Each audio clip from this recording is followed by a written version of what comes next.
മുന്നണി മര്യാദ ലംഘിച്ച് PM ശ്രീ പദ്ധതിയിൽ സർക്കാർ ഒപ്പുവെച്ചതിനെതിരെ CPI നേതൃത്വം. PM ശ്രീയിലെ സർക്കാർ നീക്കം ഗൗരവതരമെന്ന് മന്ത്രി കെ രാജൻ പറഞ്ഞു. പാർട്ടി സെക്രട്ടറി നിലപാട് പറയുമെന്ന് മന്ത്രി വ്യക്തമാക്കി. ഗോളി തന്നെ സെൽഫ് ഗോൾ അടിക്കുന്നുവെന്ന് സന്തോഷ് കുമാർ MP ആരോപിച്ചു. CPI അടിയന്തര സെക്രട്ടേറിയറ്റ് ഉച്ചയ്ക്ക് 12 മണിക്ക് ചേരും. കടുത്ത പ്രതിഷേധത്തിനൊരുങ്ങുകയാണ് CPI വിദ്യാർത്ഥി യുവജന സംഘടനകൾ. സംസ്ഥാന സർക്കാർ RSSനോട് സന്ധി ചെയ്തെന്ന് ASF സംസ്ഥാന സെക്രട്ടറി പറഞ്ഞു. ധാർമ്മികതയുണ്ടെങ്കിൽ CPI മന്ത്രിമാർ രാജിവെക്കണമെന്ന് KV സാഗർ AYF കണ്ണൂർ ജില്ലാ സെക്രട്ടറി ആവശ്യപ്പെട്ടു. വിവാദങ്ങൾക്കിടെ വിദ്യാഭ്യാസ മന്ത്രി V ശിവൻകുട്ടി ഇന്ന് വൈകിട്ട് 4 മണിക്ക് മാധ്യമങ്ങളെ കാണും. വളരെ ഗൗരവമായിട്ടുള്ള വിഷയമാണല്ലോ. സ്വാഭാവികമായിട്ടും പാർട്ടി സെക്രട്ടറി പാർട്ടിയുടെ നിലപാട് ഔപചാരികമായിട്ട് പ്രഖ്യാപിക്കും. ഞങ്ങളെല്ലാവരും മന്ത്രിമാരെല്ലാവരും പാർട്ടിയുടെ കീഴിലാണ്. അപ്പോൾ സ്വാഭാവികമായിട്ടും പാർട്ടി നിലപാട് വരട്ടെ, അതിനുശേഷം പ്രതികരിക്കും. ഇപ്പോൾ ഓരോരുത്തരായിട്ട് ആ കാര്യത്തിൽ പ്രതികരിക്കേണ്ടതില്ല എന്നാണ് കരുതുന്നത്. ആവശ്യമായ ഘട്ടത്തിൽ പ്രതികരിക്കും. ഇത്രയും കാര്യത്തിൽ പറയാനുള്ളൂ. ഞാൻ എന്ത് ചോദിച്ചാലും ഒരു മത്സരത്തിൽ ഉള്ള അല്ലെങ്കിൽ ഒരു കളിയിൽ എന്തോ ആയിക്കോട്ടെ, ഒരു ഗോളി തന്നെ സെൽഫ് ഗോൾ അടിക്കാൻ തീരുമാനിച്ച് എന്ത് ചെയ്യാൻ പറ്റും? ഇത് ഒപ്പിട്ടെങ്കിൽ അപ്പൊ ഗോളി തന്നെ സെൽഫ് ഗോൾ അടിക്കുന്ന ഒരു സാഹചര്യം എന്ന് പറയുന്നത് ഒരു അപ്രതീക്ഷിതാണ്. അത് ഞങ്ങള് പാർട്ടി കമ്മിറ്റി പരിശോധിക്കാനേ പറ്റും. കൃത്യമായൊരു നിലപാട് ഈ വാർത്തകളുടെ അടിസ്ഥാനത്തിൽ ഇന്നലെ തന്നെ സെക്രട്ടറി പറഞ്ഞു കഴിഞ്ഞു. അത് മുന്നണി മര്യാദകളുടെ ലംഘനമാണ്. ഇപ്പോൾ CPI നേതാവ് പ്രകാശ് ബാബു മാധ്യമങ്ങളെ കാണുന്നു.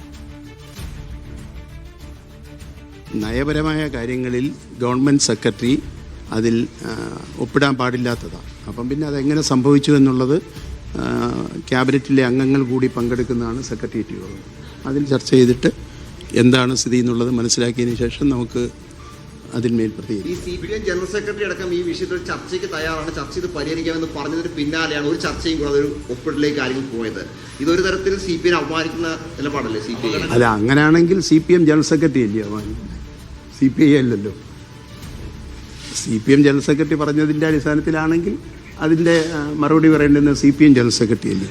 CPIയുടെയും CPMൻ്റെയും ഈ പുതിയ വിദ്യാഭ്യാസ നയവുമായി ബന്ധപ്പെട്ട നിലപാടുകൾ വ്യക്തമാക്കിയിട്ടുള്ളത് രണ്ട് പാർട്ടിയുടെയും പാർട്ടി കോൺഗ്രസ്സുകളിലും അത് വ്യക്തമാക്കിയിട്ടുണ്ട്.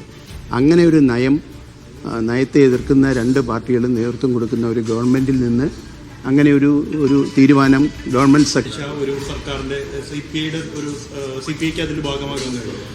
അല്ല, അതിപ്പം നമുക്ക് അങ്ങനെ പറയാൻ കഴിയുന്നില്ല. ഇടതുപക്ഷ നയം അതുപോലെ നടപ്പിലാക്കാൻ ചിലപ്പം ഗവൺമെൻറ്റിന് കഴിഞ്ഞെന്ന് വരികയില്ല. അതൊക്കെ ഡിസ്കസ് ചെയ്യേണ്ടുന്നതാണ്. അതിന്മേൽ തീരുമാനം എടുക്കേണ്ടുന്നത് ഇടതുപക്ഷ ജനാധിപത്യ മുന്നണിയെ നയിക്കുന്ന LDFൻ്റെ സംസ്ഥാന കമ്മിറ്റിയാണ്. ഗവൺമെൻറ്റിനെ നയിക്കുന്നതും ആ LDFൻ്റെ സംസ്ഥാന കമ്മിറ്റിയാണ്. LDFൻ്റെ സംസ്ഥാന കമ്മിറ്റി കൂടി അത് ചർച്ച ചെയ്തിട്ടാണ് നയപരമായ അത്തരം കാര്യത്തിൽ തീരുമാനം എടുക്കേണ്ടത്, അല്ലാതെ നേരിട്ടുള്ള അതിപ്പം അങ്ങനെ വന്ന ആരൊക്കെ അപമാനിച്ചു എന്നുള്ള വിഷയമൊക്കെ ചർച്ച ചെയ്യണ്ടേ. ഇപ്പം അതില്ല, ആ വിഷയമില്ല. അപമാനിക്കപ്പെട്ടു എന്നുള്ള നിലയിലുള്ള തോന്നലൊന്നുമില്ല. അത് ചില വ്യതിയാനങ്ങൾ ഉണ്ടാവുന്നതാണ്. അതതിൻ്റെ ഉചിതമായിട്ടുള്ള പ്ലാറ്റ്ഫോമിൽ ചർച്ച ചെയ്തിട്ട് തീരുമാനമെടുക്കും. ചർച്ച ചെയ്യുമെന്ന് പറഞ്ഞിരിക്കെ ഇത്തരത്തിലൊരു നീക്കം ഉണ്ടാവുന്നത് ഉദ്യോഗസ്ഥ തലത്തിൽ മാത്രം ഇങ്ങനെ ഒരു തീരുമാനം എടുക്കാനാവില്ലല്ലോ. അതാ ഞാൻ പറഞ്ഞത്, ഉദ്യോഗസ്ഥ തലത്തിൽ മാത്രമായിട്ട് അങ്ങനെ തീരുമാനം എടുക്കാൻ പാടില്ലാത്ത നയപരമായ കാര്യങ്ങളിൽ തീരുമാനം എടുക്കേണ്ടുന്നത് ഉദ്യോഗസ്ഥരല്ല.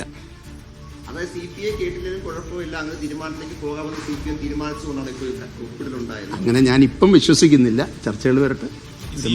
നയമാറ്റം വളരെ പെട്ടെന്നായിരുന്നു. കഴിഞ്ഞ ആഴ്ചകളിലടക്കം CM ഡൽഹിയിലേക്ക് എത്തുകയും പ്രധാനമന്ത്രിയും ആഭ്യന്തരമന്ത്രിയൊക്കെ കണ്ടിരുന്നു. അപ്പോൾ ഇതെല്ലാം ഇതിലൊരു ഗൂഢാലോചനയും അങ്ങനെ ആരോപിക്കുന്നുണ്ട് പ്രതിപക്ഷമെല്ലാം. പ്രതിപക്ഷം ആരോപിച്ചോട്ടെ, ഞാൻ എന്തായാലും ഇപ്പം അങ്ങനെ ഒരു ആരോപണത്തിനില്ല. ഇത് തിരുത്തുമെന്ന് പ്രതീക്ഷിക്കുന്നു. അല്ല, അത് ചർച്ച വരട്ടെ.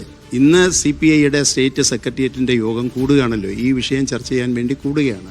ആ യോഗത്തിലെടുക്കുന്ന തീരുമാനത്തിൻ്റെ അടിസ്ഥാനത്തിൽ മറ്റു കാര്യങ്ങൾ തീരുമാനിക്കും. ഈ തെരഞ്ഞെടുപ്പ് അടുത്ത ഘട്ടത്തിൽ ഇത്തരത്തിലൊരു തീരുമാനത്തിലേക്ക് പോയത് തെരഞ്ഞെടുപ്പിനടക്കം ബാധിക്കും. പ്രത്യേകിച്ച് തമിഴ്നാട് പോലുള്ള സംസ്ഥാനങ്ങൾ ശക്തമായ ഇതിനെതിരെ നിലപാടെടുത്ത് മുന്നോട്ട് പോകുമ്പോഴാണ് കേരളം പോലെ ഇടതുപക്ഷം ഭരിക്കുന്ന ഒരു സംസ്ഥാനം ഇത്തരത്തിൽ ഒരു കരാറിൽ അദ്ദേഹത്തെ ഒരു ധാരണയിൽ ഒപ്പിട്ടൊരു സാഹചര്യം ഉണ്ടായത്. അതെ, ഇടതുപക്ഷ ജനാധിപത്യ മുന്നണി അത് വിലയിരുത്തട്ടെ.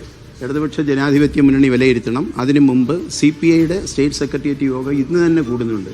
ആ യോഗങ്ങളിലേക്ക് അത് വിലയിരുത്തിയതിന് ശേഷം നമുക്കൊരു തീരുമാനം പറയാം. 1500 കോടി രൂപയുടെ കേന്ദ്ര ഫണ്ടിന്റെ പേരിൽ വിട്ടുവീഴ്ച ചെയ്യാവുന്നതാണോ നയം?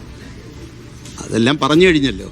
1500 1186 കോടിയാണ് SSKയിൽ തടഞ്ഞു വെച്ചിരിക്കുന്നതെന്നാണ് ഞാൻ മനസ്സിലാക്കിയിട്ടുള്ളത്. അത് തുകയുടെ കാര്യത്തിലൊന്നും തർക്കിക്കുന്നില്ല.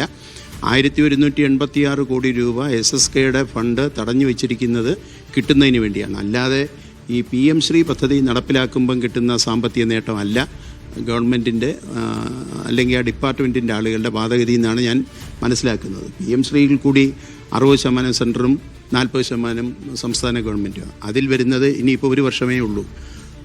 336 സ്കൂളുകൾക്കും കൂടി എത്ര തുച്ഛമായ തുകയാണ് അതിൽ വരുന്നത്. അതിൻ്റെ 4 വർഷം കഴിയുകയും ചെയ്തു. അതുകൊണ്ട് അത് ആ എമൗണ്ട് അല്ല. പക്ഷേ ഗവൺമെൻറ് തരാനുള്ള കുടിശ്ശിക, SSK ഫണ്ടിൽ തരാനുള്ള കുടിശ്ശിക നേടിയെടുക്കുന്നതിന് എന്ത് വേണമെന്നുള്ളത് LDF ആണ് ആലോചിക്കേണ്ടത്. തമിഴ്നാട് ഗവൺമെൻറ് അതിനൊരു ലീഗൽ ഫൈറ്റിന് വേണ്ടി സുപ്രീം കോടതി പോയി. കേരളം എങ്ങനെ വേണം അത് കൈകാര്യം ചെയ്യേണ്ടതെന്നുള്ളത് അവരാണ് തീരുമാനിക്കേണ്ടത്. എന്തായാലും LDFൻ്റെ യോഗത്തിലും അതിനു മുമ്പ് 2 പാർട്ടികളുടെയൊക്കെ സെക്രട്ടേറിയറ്റ് നേതൃത്വതല യോഗങ്ങളും കൂടും. അതിനുമേൽ തീരുമാനം ഉണ്ടാകുമെന്നാണ് ഞാൻ പ്രതീക്ഷിക്കുന്നത്. ഇടതുപക്ഷ നയങ്ങൾ ഇപ്പോൾ ഉയർത്തിപ്പിടിക്കേണ്ടത് CPIയുടെ മാത്രം ഒരു കടമയായി മാറിയ സാഹചര്യം. അതുകൊണ്ട് മറ്റൊരു പാർട്ടിക്ക് അതിന് കടമയില്ല എന്ന് ഞാൻ വിശ്വസിക്കുന്നില്ല. CPI എന്തായാലും ആ നയം ഉയർത്തിപ്പിടിക്കുന്നുണ്ട്. ഈ വിഷയത്തിൽ മുഖ്യമന്ത്രിയായിട്ട് ഏതെങ്കിലും ചർച്ചയോ അങ്ങനെ അറിയില്ല, അതെനിക്കറിയില്ല. CPI നേതാവ് പ്രകാശ് ബാബു പ്രതികരിക്കുകയായിരുന്നു. നിലപാടിൽ നിന്ന് ഒരു മാറ്റവും ഉണ്ടാകില്ല എന്ന് ഉറപ്പിച്ചു പറയുകയാണ്. എന്തായാലും CPIയുടെ സെക്രട്ടേറിയറ്റ് ചേരുന്നുണ്ട്. അതിനുശേഷമായിരിക്കും പാർട്ടി നിലപാട് ഔദ്യോഗികമായി അറിയിക്കുക.